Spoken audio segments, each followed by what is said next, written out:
Vipi ile mesha yetu iendaje jana? Ni kweli. Sema mwanangu pigo za kisenzi. Kwa hiyo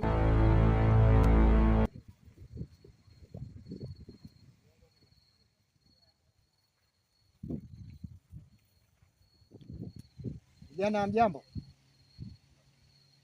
Vijana mjambo. Vijana hapo kwema kweli? We mzee, unaturibia mishe zetu kama vipi pita zako? Ndo masnitch hawa. We mzee, potea wewe.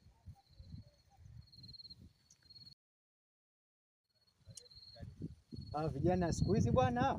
Mzee kwenda hai mzee.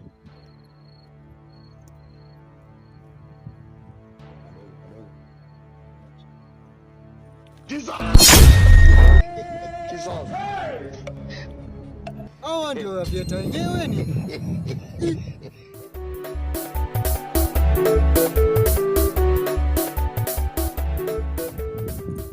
Bungi.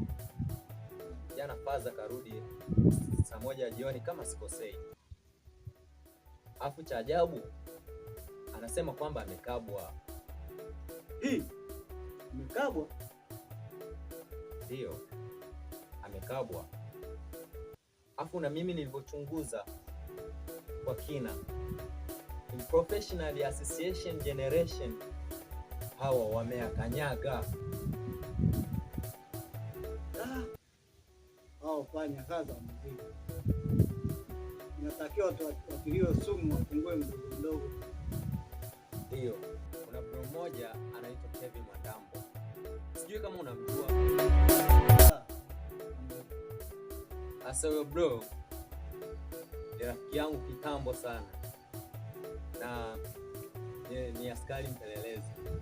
Siku akiwamata hakutakuwa na mvua rasha wala jui.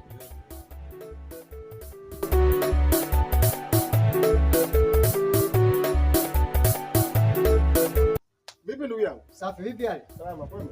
Kwema nimekwaje? Safi kabisa. Bali ya kwako? Nzuri nashukuru. Vipi? Safi.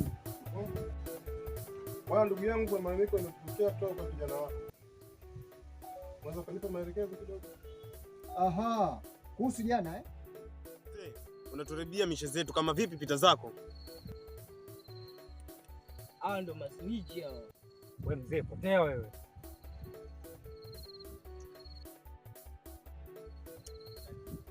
Vijana siku hizi bwana. Mzee kwenda hai mzee.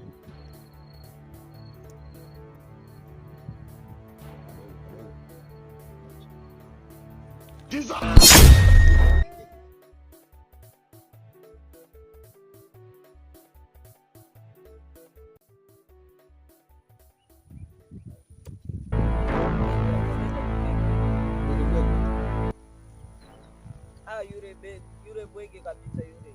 Labda tuje faidi ni simu tu. Simu ndo katuachia ile kinyago. Sasa nasikia ni mwanangu. Niambie. Sasa ile buku tunataka kuangalia grade house sawa? Ndio.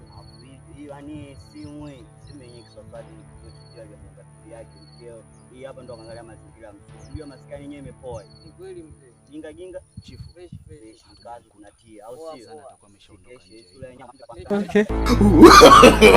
No.